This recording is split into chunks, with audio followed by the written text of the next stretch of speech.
مرگ یزید ہے، قتل حسین اصل میں مرگ یزید ہے، اسلام زندہ ہو گیا بس کربلا کے بعد۔ اہل بیت دشمناں تے لعنت، قاتلان زہرا تے لعنت، خاندان زہرا پہ بلند تر صلوات۔ اللہم صلی علی محمد وعلی محمد۔ رحم اللہ من قرأ الفاتحہ۔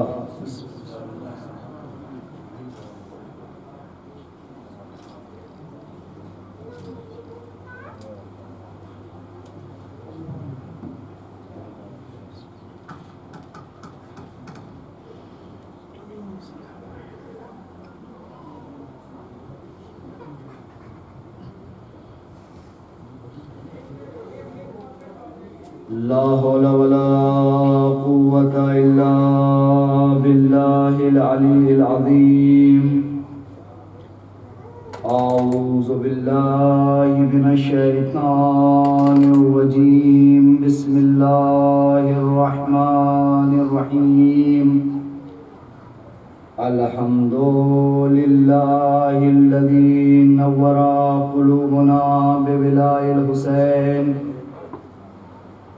وجده وأبيه وأمه وأخيه وبنيه وشيته ومواليه، واجلا عيوننا ببكاء الحسين في أوائه ومصيبته، فجعل هاتين المهيبتين وسيلة لنا في نيل قربته، فحمد من تم عليه نعمته وصرف عنه نقمته، ثم الصلاة والسلام على سيد العرب والعجم، مولانا ومولى الثقلين جد الحسن والحسين، المكي المدني القرشي الهاشمي، مولانا أبي القاسم محمد،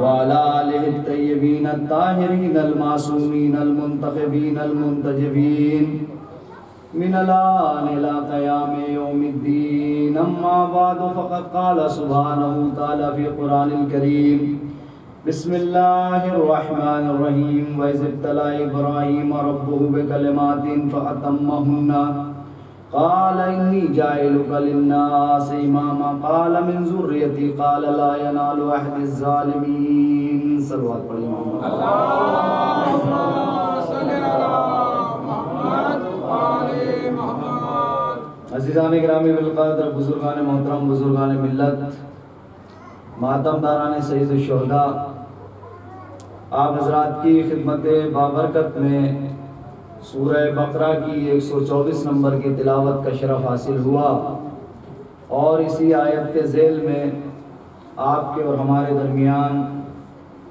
اس مسجد و امام بارگاہ مرکز محمد و آل محمد میں عشر اولی 1444 ہجری کا اس کی چوتھی نشست میں گفتگو جاری اور ساری رہے گی۔ ارشاد پروردگار ہو رہا ہے کہ اے میرے حبیب، اس وقت کو یاد کرو جب اللہ نے ابراہیم کو امتحان میں مبتلا کیا، امتحان لیا، اور جناب ابراہیم جب امتحان میں کامیاب ہو گئے تو اللہ نے کہا کہ انی جاعلک للناس اماما، کہ ہم تمہیں لوگوں کا امام بناتے ہیں۔ جیسے ہی یہ بات جناب ابراہیم نے سنی تو فوراً ہی جناب ابراہیم نے کہا قال من ذریتی، کیا یہ عہدہ یا یہ امامت میری ذریت میں بھی جائے گی؟ تو آواز قدرت آئی لا ینال عہد الظالمین، یہ میرا عہدہ ظالمین تک نہیں جائے گا۔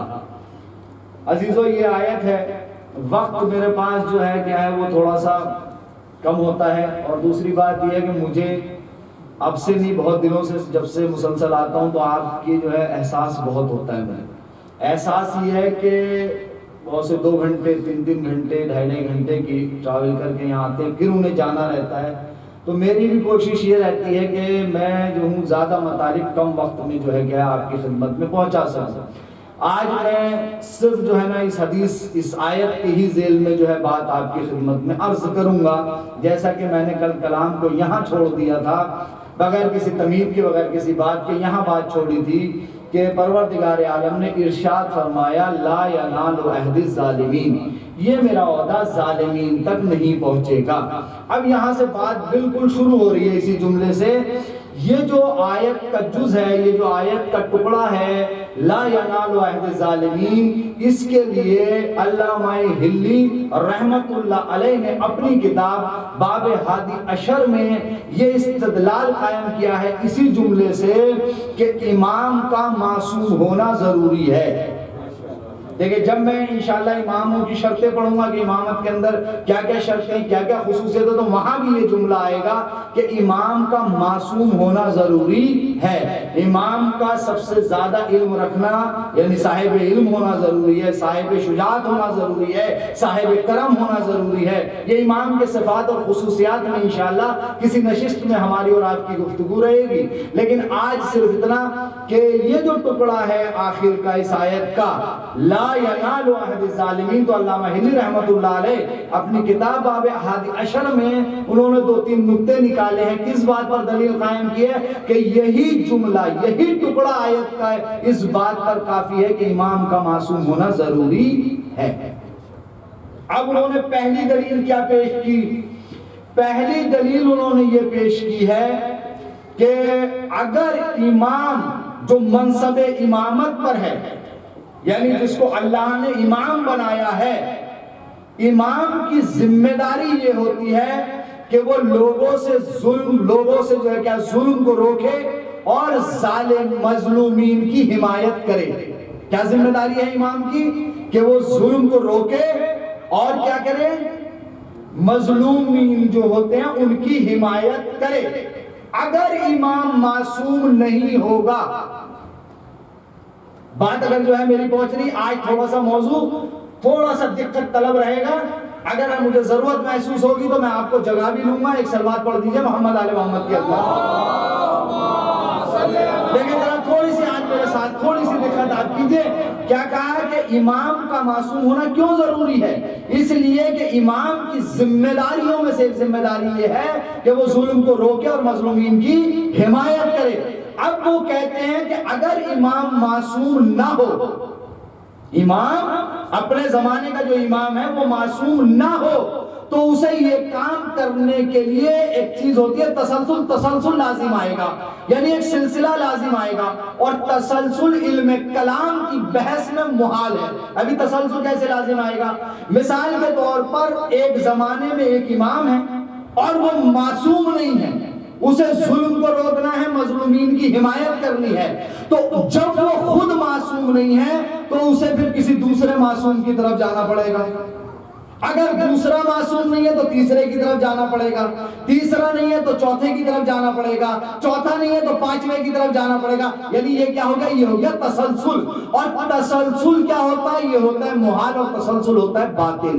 تسلسل ہمیشہ نہیں چلتا، ایک جگہ آ کر جو ہے کیا ہے وہ ختم ہو جاتا ہے۔ تو پہلی دلیل انہوں نے کیا کہی کہ پہلی دلیل یہ ہے کہ معصوم کا ہونا امام کا یوں ضروری ہے کہ وہ ظلم سے لوگوں کو روکے اور مظلوم کی حمایت کرے۔ ایک دوسری دلیل انہوں نے یہ پیش کی اپنی کتاب میں باب ہادی عشر میں کہ امام کا کام کیا ہے، جو منصب امامت پہ فائز ہے اس کا کام کیا ہے؟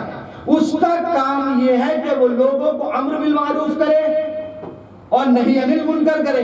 یعنی کیا مطلب؟ اچھائیوں کا حکم دے اور برائیوں سے روکے۔ الیاذ باللہ، معاذ اللہ ثم معاذ اللہ۔ اگر امام جو ہے کیا معصوم نہ ہو، امام اگر معصوم نہ ہو تو پھر آپ فیصلہ کر کے بتائیے کیا وہ امر بالمعروف کر سکتا ہے؟ نہیں عن المنکر کر سکتا ہے؟ یعنی ایک انسان جب خود ہی اس کام کو نہیں کر رہا ہو تو پھر وہ دوسروں کو کیسے اس کا حکم دے سکتا ہے یا دوسروں کو کیسے اس کام سے روک سکتا ہے؟ باتیں ہو رہی نا، 2 باتیں ہو گئی۔ تیسری بات یہ ہے، تیسری بات تو اس میں کئی ساری ہیں لیکن 3 باتیں عرض کر رہا ہوں میں آپ کو۔ لا ینال عہد الظالمین، اگر امام معصوم نہ ہو، امام کے پاس عصمت نہ ہو، الیاذ باللہ وہ گناہ کرے تو گناہ کیا کہلاتا ہے؟ ظلم کہلاتا ہے. کیا کہلاتا ہے گناہ؟ ظلم. یعنی ہر ظلم کیا کہلائے گا؟ گناہ کہلائے گا. جب ہر ظلم گناہ کہلائے گا اور امام معصوم نہیں ہوگا اور وہ گناہ کرے گا تو پھر اس کا لازمہ کیا آئے گا؟ قرآن کی اس آیت نے تو پہلے ہی اعلان کر دیا لا ینال عہد الظالمین. تو پھر اس آیت کا کیا ہوگا کہ یہ عہدہ ظالمین تک نہیں پہنچے گا. یہ 3 میں نے دلیل آپ کی خدمت میں پیش کی کس لیے کہ امام کا معصوم ہونا ضروری ہے. اب اگلا سوال جو ہے کیا ہے؟ وہ یہ ہے کہ ظلم آخر ہے کیا؟ ظلم کہا کسے جاتا ہے؟ ظالم ہے کون؟ ظلم کسے کہا جاتا ہے؟ تو اب اگر ہم بیان کریں کہ ظلم یہ ہے ظلم یہ ہے تو تھوڑی سی بات ہلکی رہ جائے گی. لیکن ہم قرآن کے ذریعے جو ہے کیا ہے اس ظلم کو بیان کریں گے قرآن کیا کہتا ہے. تو دیکھیں قرآن سورہ لقمان وہاں آئیے وہاں ارشاد ہوا بسم اللہ الرحمن الرحیم. غالباً 31واں سورہ ہے قرآن مجید کا سورہ لقمان. ارشاد ہوا اذ قال لقمان لابنہ وہو یعظہ یا بنی لا تشرک باللہ ان الشرک لظلم عظیم. سورہ لقمان کی 31واں سورہ اس میں یہ آیت ہے. کیا ارشاد ہوا؟ اذ قال. اب اگر آپ کی کل کی مجلس میرے ذہن میں ہے تو ذرا توجہ کیجئے. کیا کہا؟ اذ قال. جب کیا؟ اے میرے حبیب اس وقت کو یاد کرو. اذ ابتلا. بات آگے نا وہاں بھی اذ ہے اور یہاں بھی اذ ہے. کیا کہا تھا وہ؟ اذ ابتلا. اے میرے حبیب اس وقت کو یاد کرو جب ابراہیم کو مبتلا امتحان کیا گیا. یہاں بھی آیت کی شروعات یہ ہو رہی اذ قال. اے میرے حبیب اس وقت کو یاد کرو جب لقمان نے اپنے بیٹے سے کہا. یعنی اللہ بار بار ہر نبی کے واقعے میں اپنے حبیب کو یاد دلا رہا ہے. ہر نبی کی بات جب ہو رہی ہے تو کیا ہے اپنے حبیب کو یاد دلا رہا ہے. یعنی اللہ یہ احساس کرا رہا ہے کہ جو بھی نبیوں کے واقعات ہوئے ہیں وہ میرے حبیب کے سامنے ہوئے ہیں. اگر اللہ کا یہ حبیب اور اللہ کا یہ آخری نبی نبیوں کے زمانے میں نہ ہوتا تو پھر ہر نبی کا نبی کیسے ہوتا؟ اگر نہیں ہوتا تو پھر ہر نبی کا نبی کیسے ہوتا؟ تو کیا کہا؟ اذ قال لقمان. جب لقمان نے کیا کہا؟ میرے حبیب یاد کرو اس وقت کو جب لقمان نے اپنے بیٹے سے کہا. کیا کہا؟ بیٹے سے کیا کہا؟ کس منزل میں تھے لقمان؟ لقمان اس منزل میں تھے کہ وہ اپنے بیٹے کو واعظ و نصیحت کر رہے تھے. وَهُوَ يَعِظُهُ. یعنی وہ انہیں سمجھا رہے تھے. کون تھا ان کا بیٹا؟ اس کا نام تھا سلام. اسے سمجھا رہے تھے. کیا سمجھا رہے تھے؟ جناب لقمان نے کہا یا بنیا. اے میرے لال اے میرے بیٹا لا تشرک باللہ. اللہ کا شرک مت کرنا. ہم کیا جو ہے بحث کر رہے ہیں؟ شرک کی بحث کر رہے ہیں. یعنی ظلم کی بحث کر رہے ہیں کہ ظلم ہے کیا. تو اب ظلم سنیے یہ ہے ظلم. کیا کہا؟ لا تشرک باللہ. اے میرے بیٹا اللہ کا شرک مت کرنا. کیوں؟ کیا کہا کہ ان الشرک لظلم عظیم. اس لیے کہ شرک عظیم ظلم ہے. کیا کہا؟ سورہ لقمان میں کیا ہوا؟ ارشاد کیا ہوا کہ شرک جو ہے عظیم ظلم ہے. اب یہ شرک جو عظیم ظلم ہے اسے ہم کیسے ثابت کریں گے کہ یہ شرک اتنا بڑا جو ہے کیا گناہ ہے اور اتنا بڑا جو ہے کیا ظلم ہے؟ اسے ثابت کیسے ہوگا؟ ثابت بھی قرآن کی آیت ہی کرے گی. اس لیے کہ قرآن کی بعض آیتوں کی کیا کرتی ہیں؟ تفسیر کرتی ہیں. بعض آیتوں کو جو ہے کیا ہے وہ بیان کرتی ہیں. اب سورہ نساء میں ارشاد ہوا. سورہ نساء میں کیا ارشاد ہوا؟ ارشاد یہ ہوا کہ پروردگار عالم انسانوں کے ہر گناہ کو معاف کر سکتا ہے سوائے شرک کے. دیکھیں بات سے بات کو ملائیے گا ذرا عزیزو. تھوڑی سی دقت کیجئے گا میرے ساتھ. آپ جو ہے کیا ہے تھکاوٹ محسوس نہیں کیجئے گا. ایک سلوات پڑھیے محمد آل محمد کی عظمت پر. کیونکہ یہ چیز مجھے پڑھنی ضروری ہے کیونکہ آگے کو ہمیں جب بات کو بڑھانا تو اسے ضرور ہمیں بتانا پڑے گا. آپ کو مجھے بتانا پڑے گا. کیا کہا کہ اللہ ہر گناہ کو معاف کر سکتا ہے لیکن اس گناہ کو معاف نہیں کرے گا جو شرک والا گناہ ہے. تو پتہ چل گیا شرک عظیم گناہ ہے. ٹھیک. ایک تو یہ ہوا کہ ظلم کیا ہے؟ ظلم شرک. اس کے بعد سورہ ابراہیم میں ارشاد ہوا سورہ ابراہیم میں ارشاد ہوا ان الانسان لظلوم الکفار، یہ جو انسان ہے نا، انسان یہ بہت ظالم ہے، یہ انکار کرنے والا ہے اور کیا ہے، یہ ظالم ہے، ظلم کرنے والا ہے۔ وَإِنَّ الْكَافِرُونَ لَظَالِمُونَ، اور یہ کافر جو ہیں کیا ہے، وہ ظالم ہیں۔ دو باتیں واضح ہو گئی آپ کے سامنے، ایک تو مشرک یہ جو ہے کیا ہے، ظلم ہے، ظالم ہے، شرک کرنے والا، اور ایک کفر کرنے والا کیا ہوا، ظالم ہوا ہے۔ ان الکفار ان الکافرون لظالمون، یہ کافر جو ہے کیا ہے، وہ ظالم ہے۔ دو چیزیں آپ کی خدمت میں بیان کر دی۔ تیسری پھر ارشاد ہوا ہے ایک جگہ قرآن مجید میں، من یتعد اللہ ومن یتعد حدود اللہ، جس کسی نے بھی اللہ کی حدود پر تجاوز کیا، یعنی جو کوئی بھی اللہ کی حدوں کو کیا کر گیا، پار کر گیا، تو کیا ہو گیا، انہو لظالمون، وہ کیا ہو گیا، ظالموں میں سے ہے۔ تین چیزیں میں نے آپ کی خدمت میں پڑھ دی، اب ذرا تیار ہو جائیے، تھوڑا سا آپ کو بیدار کرنے کے لیے جملے پڑھنے جا رہا ہوں میں۔ اب پہلے کیا کہا کہ شرک کیا ہے، یہ ظلم، کفر یہ ظلم، اور جہاں یہ آیت لکھی ہے من یتعد حدود اللہ، کہ جس نے اللہ کی حدوں کو پار کیا، یہاں علماء نے لکھا کہ یہاں مراد ہے نفاق۔ کیا مراد ہے یہاں، نفاق۔ اب کتنی چیزیں ہمارے پاس ہو گئی، تین چیزیں ہو گئی، شرک، کفر اور نفاق، تین چیزیں آ گئی ہمارے پاس۔ اس کا مطلب یہ ہوا کہ شرک بھی ظلم ہے، کفر بھی ظلم ہے، نفاق بھی جو ہے کیا ہے، وہ ظلم ہے۔ تین طرح کے جو ہے کیا ہے، چیزیں کیا ہو گئی، یہ ظلم ہو گئی۔ اگر کوئی مشرک ہے تو وہ بھی ظالم، اگر کوئی جو ہے کیا کافر ہے تو وہ بھی ظالم، اگر کوئی منافق ہے تو وہ بھی ظالم۔ اب تین چیزیں آپ کے سامنے آ گئی، شرک، کفر اور نفاق۔ یہ تین چیزیں ایسی ہیں جو ظلم میں شمار ہوتی ہیں۔ اب جملہ آپ کی خدمت میں عرض کرنے جا رہا ہوں، آخر کون سی ایسی چیزیں ہیں جو انسان کو شرک سے بچا سکتی ہے، کفر سے بچا سکتی ہے، نفاق سے بچا سکتی ہے؟ بھائی یہ تین چیزیں اگر وجود میں آئی ہیں تو کوئی چیز تو ایسی ہونی چاہیے جو ہمیں شرک سے بچا لے، جو ہمیں کفر سے بچا لے، جو ہمیں نفاق سے بچا لے۔ کم سے کم ہم ان چیزوں سے محفوظ تو رہیں، کم سے کم ہم ان چیزوں سے بچ تو جائیں۔ آدمی شرک سے بچ جائے، آدمی کفر سے بچ جائے، آدمی نفاق سے بچ جائے۔ اگر قرآن بتا رہا ہے کہ یہ تین چیز اگر کہیں ہیں تو وہ کیا ہوگا، ظالم ہوگا، تو بچنے کا بھی تو کوئی طریقہ ہوگا، یا خالی ایسے ہی بتا کے چھوڑ دیا گیا ہے؟ دیکھیں میں ایک جملہ کہتا ہوں، وہ قادر مطلق، وہ حکیم مطلق ایسا ہے جس کی یہ صفت ہے کہ وہ مرض نہیں بتاتا فقط، بلکہ اس کا علاج بھی ساتھ میں بتاتا ہے۔ اگر اس نے شرک کو بتایا ہے، کفر کو بتایا ہے، نفاق کو بتایا ہے، تو بچنے کا طریقہ بھی بتایا ہوگا۔ تو آواز آئی، اگر کوئی انسان شرک سے بچنا چاہتا ہے تو اسے کیا کرنا چاہیے، اگر کفر سے بچنا چاہتا ہے تو اسے کیا کرنا چاہیے، اگر نفاق سے بچنا چاہتا ہے تو اسے کیا کرنا چاہیے؟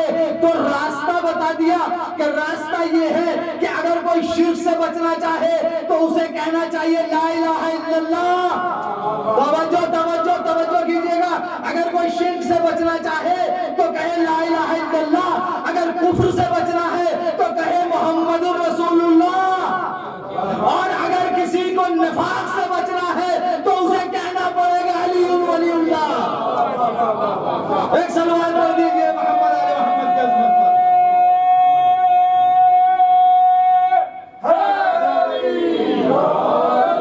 محمد وآل محمد بلند تر صلوات۔ قرآن نے بتایا کہ اگر کوئی شرک سے اپنے آپ کو بچانا چاہے تو کیا کہنا پڑے گا؟ شرک کس کے مقابلے میں ہے؟ کس کی ضد ہے؟ توحید کی ضد شرک ہے نا۔ کفر کس کی ضد ہے؟ اسلام کی ضد جو ہے کیا ہے، وہ کفر ہے نا۔ نفاق کس کی ضد ہے؟ ولایت اہل بیت کی ضد جو ہے کیا ہے، وہ نفاق ہے نا۔ تو اب ان چیزوں سے بچا کیسے جائے گا؟ لا الہ الا اللہ کہتے ہی انسان مشرک نہیں رہے گا، وحدانیت کا قائل ہو گیا۔ اور اب اگر اس نے محمد رسول اللہ کہہ دیا تو وہ کافر نہیں ہے بلکہ کیا ہو گیا، مسلمان ہو گیا۔ اور اگر علی اللہ کہہ دیا تو اب وہ منافق نہیں بلکہ کیا ہو جائے گا؟ مومن ہو جائے گا۔ تو بات سمجھ میں آئی نا؟ تو یہ جو 3 شرک ہیں اس سے بچنے کا راستہ بھی اسلام نے ہمیں بتا دیا۔ اب تھوڑا سا اور ذرا سی اور دقت ہے۔ اچھا اگر جو ہے انسان، ایک تو طریقہ میں نے یہ بتایا، پھر ایک طریقہ اور قرآن بھی بتا رہا ہے اس طریقے، اگر کوئی انسان اپنے نفس کے اوپر ظلم کرتا ہے، کسی نے اپنے نفس کے اوپر ظلم کیا یعنی گناہ کیا، تو اب اس گناہ سے کیسے بچے، کیسے توبہ کرے؟ قرآن مجید کی آیت کے ترجمہ کر رہا ہوں۔ تو یہاں پر اگر کہے لو انہم ظلموا علی انفسہم، اگر کسی نے اپنے نفسوں پر ظلم کیا ہے تو وہ کیسے بچے اپنے آپ؟ تو آیت کیا کہتی ہے؟ اللہ کیا کہتا ہے اپنے رسول سے؟ جاؤ کا، اگر کوئی شخص اپنے نفسوں پہ ظلم کرتا ہے تو اے میرے حبیب اگر اسے توبہ کرنا ہے تو توبہ کرنے کا طریقہ یہ ہے کہ وہ تیری بارگاہ میں آئے۔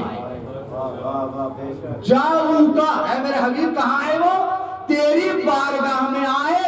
یعنی اللہ راستہ بتا رہا ہے کہ اگر کسی کو اپنے گناہوں کی مغفرت طلب کرنی ہے تو کیا کرنا پڑے گا؟ اسے رسول کی بارگاہ میں جانا پڑے گا، اور پھر کیا ہے؟ استغفر اللہ، پھر وہ اللہ سے استغفار کرے، وَأَسْتَغْفِرْ لَهُمُ الرَّسُولُ۔ دیکھیں جملے سنیے گا کیا کہ یہ آیتیں ہیں جن کا میں ترجمہ آپ کی خدمت میں پیش کر رہا ہوں۔ کیا کہا کہ اگر کسی نے اپنے نفسوں پر ظلم کیا ہے تو اسے کیا کرنا پڑے گا؟ تیری خدمت میں آنا پڑے گا، اور تیری خدمت میں آگے کیا کرے؟ وہ اللہ سے استغفار کرے۔ کیا اس کے گناہ بخشے جائیں گے؟ نہیں، ابھی گناہ بخشے نہیں جائیں گے، بلکہ اللہ کیا کہہ رہا ہے کہ وہ استغفار کرے اللہ کی بارگاہ میں، اور پھر اے حبیب تم اس کے لیے استغفار کرو۔ بھائی ذرا دقت عزیزو، ذرا سی دقت میرے ساتھ کیجئے گا۔ کیا کہا کہ اگر ظلم کو، اگر جو گناہ کو معاف کرانا ہے تو پہلے خود استغفار کرے، پھر کون استغفار کرے؟ اللہ کا رسول ان کے لیے استغفار کرے، پھر اللہ کیا تواب رحیم ہے، پھر وہ توبہ کو قبول کرے گا۔ اب اس آیت سے یہ بات آپ کی سمجھ میں آ گئی۔ 3 شرطیں اس میں اللہ نے بیان کر دی۔ اگر کسی کو اپنے گناہ معاف کرانے ہیں تو اسے 3 کام کرنے پڑیں گے۔ ایک تو رسول کی خدمت میں جانا پڑے گا، پہلا کام تو یہ کرنا پڑے گا نا، اسے رسول کی خدمت میں جانا پڑے گا۔ دوسرا کیا؟ اللہ سے استغفار کرنا پڑے گا، اور تیسری شرط یہ ہے کہ اللہ کا رسول بھی ان کے لیے استغفار کرے۔ 3 شرطیں ہو گئی نا۔ اب یہ آپ کے سامنے میں نے 3 شرطیں رکھ دی۔ کیا کہا؟ پھر دوہرا دوں، جاؤ کا، اے میرے حبیب تیری خدمت میں آئے، وہ آ کر اللہ سے استغفار کرے، پھر میرے حبیب تم اس کے لیے کیا کرو؟ استغفار کرو۔ کیا اس آیت سے بھی سمجھ میں نہیں آیا کہ اللہ کہہ رہے ہیں کہ ڈائریکٹ میری خدمت میں مت آؤ؟ بھائی نہیں بھائی، ایسے آپ مجلسیں سننے والے ہیں، آپ مجھے تھکائیے نہیں، میری تھکاوٹ کو دور کر دیجئے۔ کیا کہہ دیا اللہ نے اس آیت میں کہ ڈائریکٹ میری خدمت میں نہ آؤ، بلکہ اگر تمہیں اپنے گناہ معاف کرانے ہیں تو پہلے رسول کے پاس جاؤ، رسول تمہارے لیے استغفار کرے، اس کے بعد میں تمہارے گناہوں کو معاف کروں گا۔ ایک صلوات پڑھ دیجئے مل جل کے محمد آل محمد کے اوپر۔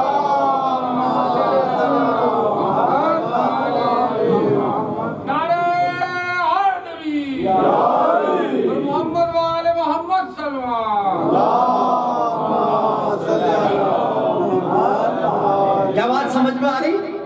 بات آ رہی نا سمجھ میں؟ کہ خود قرآن کہہ رہا ہے کہ ڈائریکٹ مت آ جاؤ، اللہ کرتے ہوئے ڈائریکٹ مت آ جاؤ، بلکہ کیا ہے؟ وسیلہ قرار دو، کسے؟ رسول کو، اور کسے وسیلہ قرار دو؟ آل رسول کو۔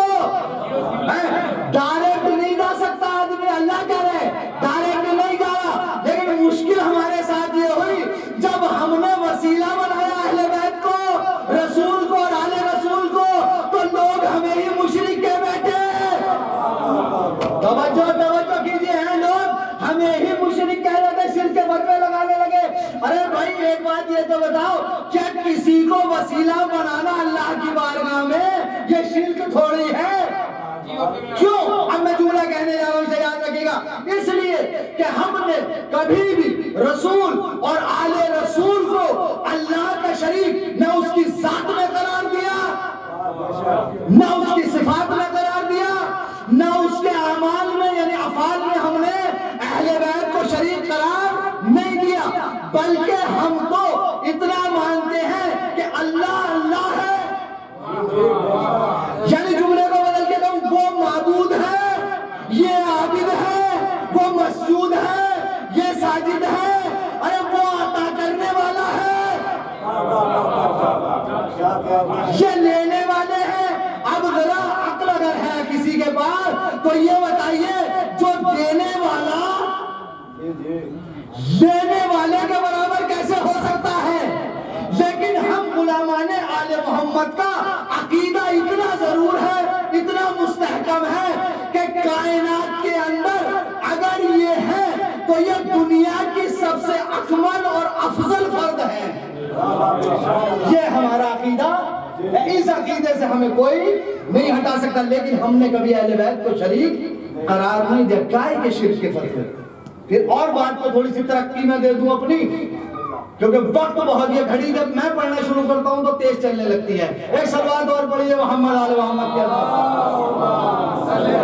یا مجھے ہی پتہ نہیں چلتا.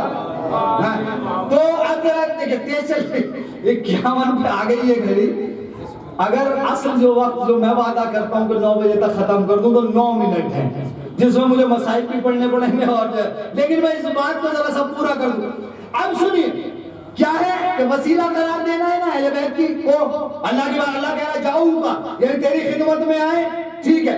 لیکن اب لوگ مغالطہ کہاں کرتے ہیں؟ مغالطہ کر جاتے لوگ جو ہے فتوے لگانے کے لیے، باتیں بنانے کے لیے. اب آپ ایک عقلی بات بتائیے، کیا آپس میں جو ہم ایک دوسرے سے مدد مانگتے ہیں یہ مدد مانگنا شرک ہے؟ اگر مدد مانگنا شرک ہے تو پھر تو دنیا کا ہر فرد مشرک ہے. ماشاءاللہ ہے نہیں مشرک؟ ایک آفس کا ساچو کس کی مدد لیتا؟ اپنے ورکروں کی. جب وہ مدد ورکروں کی لے رہا تو اس کا مطلب وہ مشرک ہے. ایک دوست دوسرے دوست کی مدد کر رہا وہ مشرک. استاد طالب علم کی مدد کا محتاج ہے، طالب علم استاد کی مدد کے محتاج ہیں. تو ایسے اگر میں مثالیں آپ کے سامنے پیش کرتا رہا ہوں تو بہت سی مثالیں بنیں گی. تو قاعدہ کیا ہے؟ قاعدہ ہے تبادل کا، متبادل کا. یعنی وہ اس کی مدد کرتا ہے، وہ اس کی مدد کرتا ہے. اگر آپ یہ کہتے ہو کہ مدد لینا شرک ہے تو پھر بتائیے کہ اس شرک سے بچا ہوا کون ہے؟ کائنات میں ہے کوئی انسان جو اس شرک سے بچا ہوا ہے؟ نہیں بچا ہوا. یہ آ گئی انسانوں کی بات. ذرا اس بات کو اور ترقی دوں میں اور تھوڑا سا جو ہے کیا ہے اوپر لے کر آؤں تاکہ آپ کے مزاج تک میں پہنچ جاؤں. اب اس بات کو تھوڑا اور ترقی کیجئے. یہ تو انسان ایک دوسرے سے مدد کر رہا ہے. اگر مدد لینا شرک ہے، اگر مدد لینا شرک ہے تو پھر خیبر میں علی کو رسول نے کیوں بلایا؟ بھائی اب بھی بیدار نہیں ہوئے آپ. اگر مدد لینا شرک ہے، مدد لینا شرک ہے تو پھر خیبر میں کیوں بلایا؟ ہوا ہی نہیں 39 دن تک کچھ بھی. 40ویں دن کیا ہوا؟ مدد میں بلایا. کیسے بلایا گیا؟ نعت علی پڑھ کے بلائے گئے نہیں بلائے گئے؟ اگر مدد ہی لینا شرک ہے تو ہے ہمت تو لگاؤ شرک کا فتویٰ لگائیے. اگر ہمت ہے تو اگر مدد لینا شرک ہے، اگر مدد لینا شرک ہے تو لگائیے آپ شرک کا فتویٰ. اچھا چلیے اور ذرا تھوڑی سی اس بات کو ترقی دوں میں آپ کی خدمت میں اور اوپر لے کر آتا ہوں.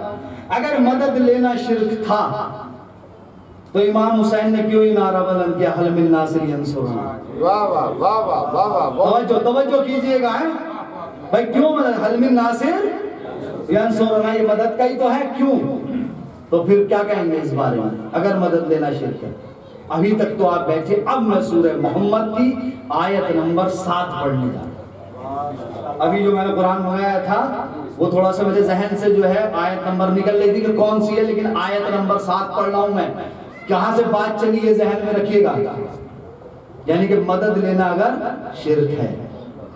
سورہ محمد میں ارشاد ہوا کوئی بھی یہ آواز جہاں بھی جاری ہے اس جو ہے کیا ہے کیمرے کے ذریعے سے تو وہ چاہے قرآن کھول لے اسی وقت اور سورہ محمد کی یہ آیت دیکھ لے. اس میں کیا ارشاد ہوا؟ بسم اللہ الرحمن الرحیم. یا ایھا الذین آمنوا ان تنصروا اللہ ینصرکم ویثبت اقدامکم.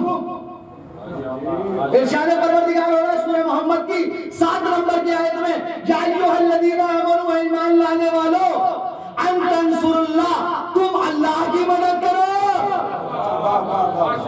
دیکھیں کہاں آپ کو لے گیا، کیا کہا؟ ان تنصروا اللہ، تم اللہ کی مدد کرو، وَيَنْصُرُكُمْ، وہ تمہاری مدد کرے گا، وَيُثَبِّتْ أَقْدَامَكُمْ، اور تمہارے قدموں کو ثابت کر دے گا۔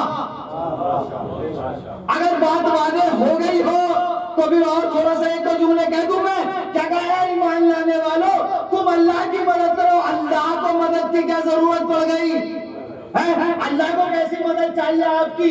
تو یہاں پر اگر ہم تفسیریں دیکھیں اور قرآن کے جو ترجمے کا گواہ یہ ہے کہ اللہ کے دین میں اس کی مدد کرو، ان تنصروا اللہ، تم اللہ کی مدد کرو، وَهُوَ يَنْصُرُكُمْ، وہ تمہاری مدد کرے گا، اور مدد کرنے کے ساتھ کیا کرے گا؟ وَيُثَبِّتْ أَقْدَامَكُمْ، تمہارے قدموں کو ثابت کر دے گا۔ تو اللہ کیسی مدد چاہ رہا ہے؟ اگر مدد مانگنا ہی شرک ہے تو پھر کیا کہیں گے؟ ماشاءاللہ کیا کہیں گے ہم؟ اگر مدد مانگنا ہی شرک ہے، اب فتویٰ لگائیے جس کی وحدانیت کا کلمہ پڑھ کے انسان موحد ہو رہا ہے، اس کے بارے میں کیا کہہ سکتا ہے؟ کلمہ جب اللہ کی وحدانیت کا پڑھے گا جبھی تو شرک سے پاک ہوگا۔ آپ اگر فتوے لگانے والے تو لگائیے، یہاں اس آیت میں کیا کہ کیسی مدد چاہیے؟ ٹھیک ہے، یہ ہو گیا یہاں تک۔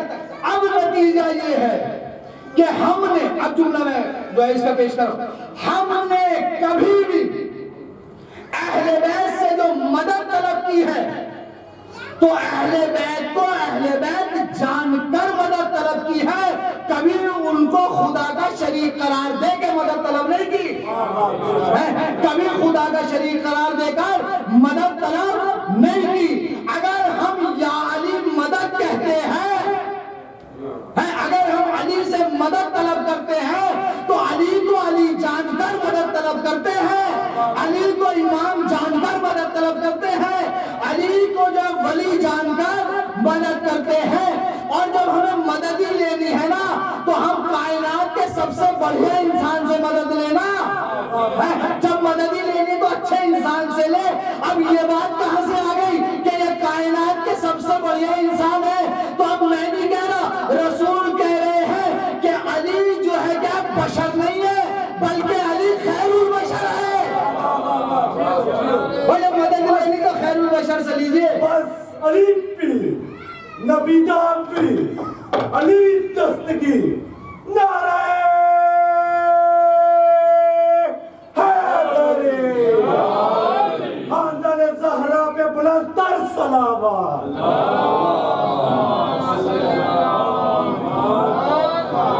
علی خیر البشر۔ اگلا جملہ کیا ہے؟ من ابا فقط کفر، جس نے اس کا انکار کر دیا نا اس بات کا تو وہ کافر ہو گیا۔ تو اب مدد کس سے لی جا رہی ہے؟ جو خیر البشر ہیں۔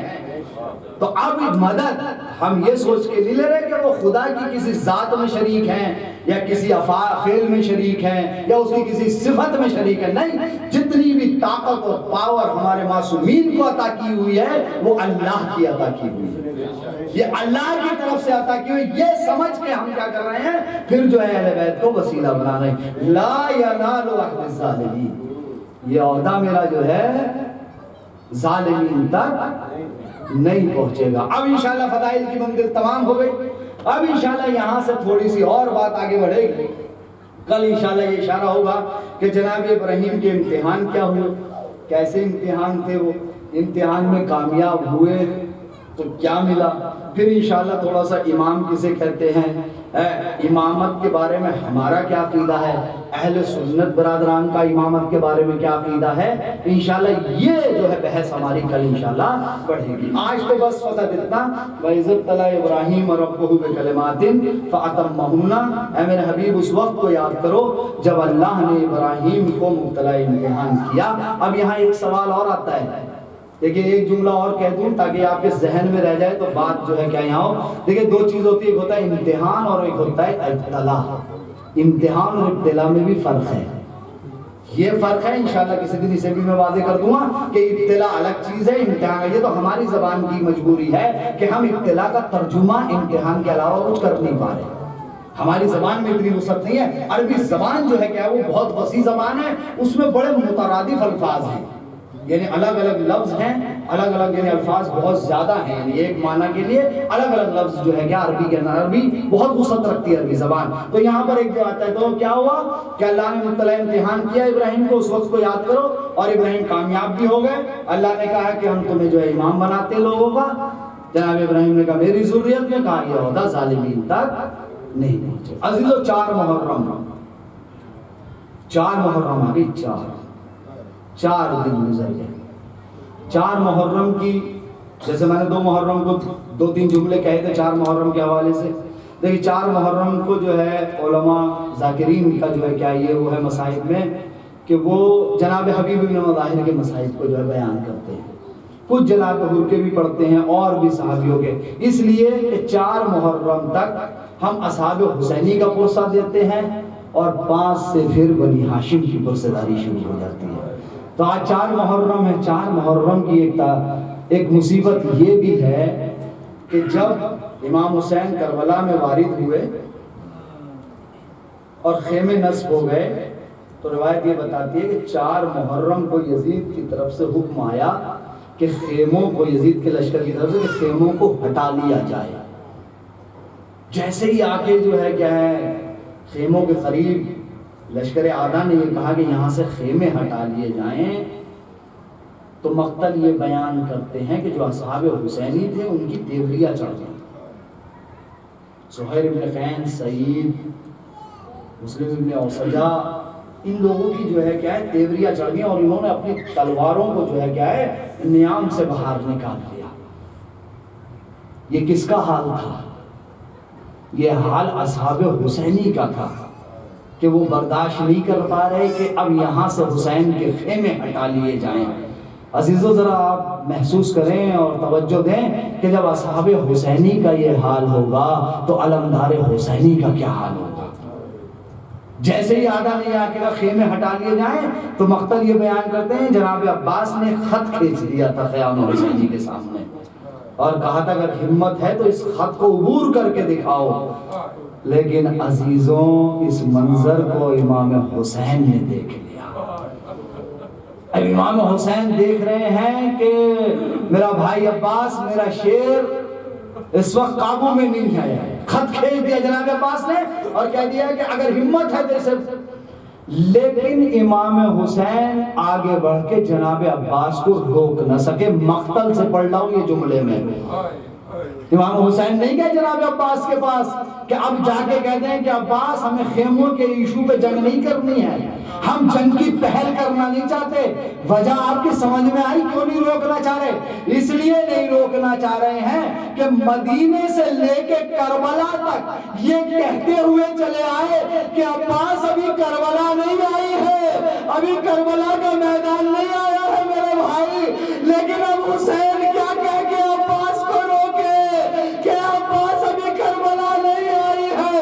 ارے عباس پلٹ کے کہیں گے اے آقا اب تو ہم کربلا میں آ گئے. لیکن روایت یہ بتاتی ہے حسین خیمہ جناب زینب میں گئے اور جناب زینب کے خیمے میں جا کے کہا اے بیان میری ماں جائی زینب، میں تیرے پاس اس لیے آیا ہوں کہ میرا ابا خیموں کے سامنے بھی پھنس گیا ہے. ارے اسے کیسے روکا جائے؟ میں ہمت نہیں کر پا رہا کہ عباس کو روک لوں. اے زینب ذرا عباس کو روک لو، میں نہیں چاہتا کہ خیموں کے ایشو میں لڑائی ہو. بس عزادارو جناب زینب نے جناب عباس کو بلایا. ارے جیسے ہی جناب عباس خیمہ جناب زینب پہ پہنچے اپنی نظروں کو جھکا لیا، ایک مرتبہ ہاتھوں کو جوڑ کے کہا اے شہزادی مجھے کیوں طلب کیا؟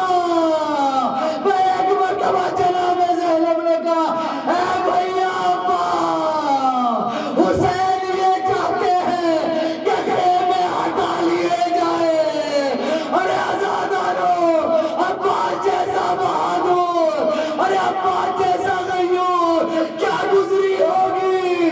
لیکن یہ ہے اطاعت امام. عباس نے گردن کو جھکایا، خیموں کے قریب آیا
سے شہادتیں بیان کر رہے ہیں اور عباس کو بہلا رہے ہیں. انا للہ وَإِنَّا إِلَيْهِ رَاجِعُونَ رَزَقَ قَضَائِهِ وَتَسْلِيمًا لِأَمْرِهِ. ماتم حسین